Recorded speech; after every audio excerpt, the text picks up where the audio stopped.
बिस्मिल्लाहिर्रहमानिर्रहीम अस्सलाम वालेकुम वरहमतुल्लाहि वबरकातुहू। मैं हूँ सफ़ीना खान, आप देख रहे हैं अपना पसंदीदा चैनल खुशबू पी के सामीन मौज़म। आज आप हवेली का असरार के तरीके सुन पाएंगे।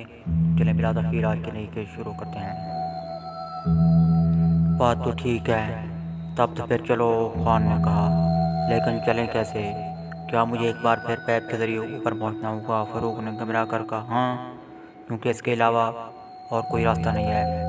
पुलिस खिड़कियों को फिर से बंद कर गई है, तब तो मजबूरी है। लो मैं चला, खुदा हाफिज़। खुदा हाफिज़।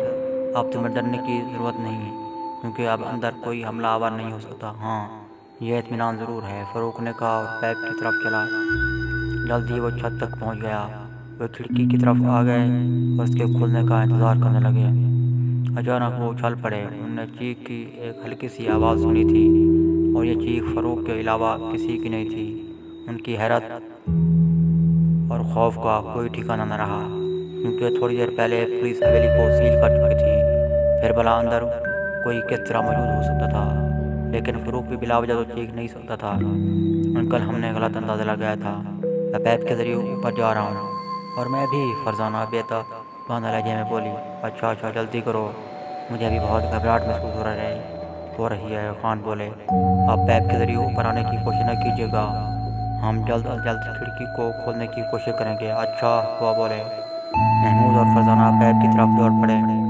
अब उन्हें इस बात की भी परवाह नहीं रह गई थी कि कोई उन्हें ऊपर चढ़ते हुए देख सकता है। दोनों आगे पीछे ऊपर चढ़ते चले गए। मैं मैं छत पर ठहरूंगी, तुम नीचे जाओ, ताकि हम दोनों ही चोट न खा बैठें। फरजाना ने छत पर पहुंचकर कहा। ठीक है, महमूद बोला और दबे पाँव जीना उतरने लगा। सहन में उसे फ़ारूक बेहोश नजर आया। चारों तरफ बगौर देखने पर भी कोई नजर न आया। सहन में कोई ऐसी जगह नहीं थी जहाँ कोई छुप सकता था।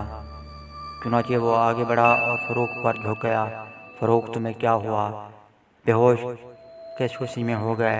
इसने उसका कंधा पकड़कर झंझोड़ डाला, लेकिन फ़ारूक टस से मस न हुआ। चारों कमरों के दरवाज़ों पर ताले लगे हुए थे। दाएं तरफ मुड़ने वाला बरामदा तारीख पड़ा था। हवेली में अगर कोई दुश्मन था तो बरामदे में हो सकता था, या फिर ऊपर वाली मंजिल पर। अचानक उसने कदमों की हार सुनी।